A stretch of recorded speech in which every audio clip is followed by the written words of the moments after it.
Earlier this year, or last year technically I guess, I saw a very interesting looking moth, and so it really sparked my curiosity and I wanted to know what it was. And the result is this video. So today I want to talk about the Harnessed-Tiger Moth. And it may not be a moth that's commonly encountered, at least especially for me. It's not a moth that I commonly see all the time, but it is out there, and when it is seen, it's very easily noticeable, right? It has a very gorgeous look, very bright, with very contrasting and colored designs, and it's also native to North America, right? So it's native to my area, and the Latin name, of course, is Aphantesis phalerata, and it's not actually a serious pest here.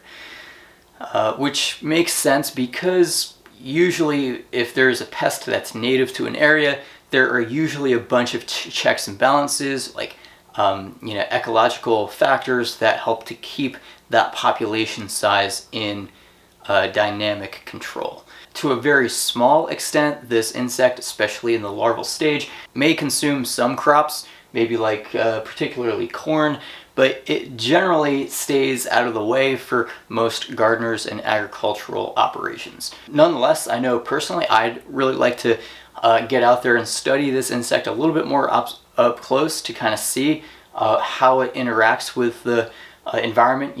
Are there other plants and crops that it really consumes, and what are some of the natural predators out there, right? Both insect and animal. Could this be an insect that's a good food source for bats? Because this insect is brightly colored, right? So that may detract, be like a warning sign to a lot of different animals or insects that it's toxic or not palatable. Whereas for the bats, they don't really rely on sight, so that mechanism might not deter the bats.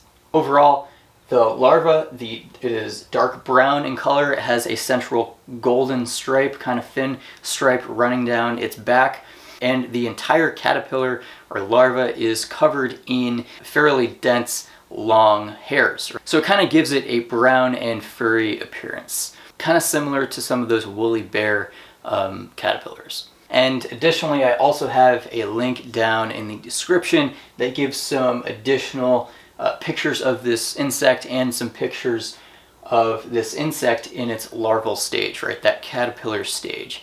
But otherwise, that pretty much wraps up what we currently know about this insect, which is not a whole lot. So thank you so much for checking out this video on the Harnessed-Tiger Moth. It's a really cool moth to see, very beautiful, and know that when you do see it, it's not a bad thing, right? Because this insect doesn't really pose a problem or anything like that. Obviously, don't confuse it with the spotted lanternfly, which may look a little similar, at least to some people. But the Harnessed-Tiger Moth is a really great insect to see. Thank you so much for watching, and I look forward to see you in a future video. Take care.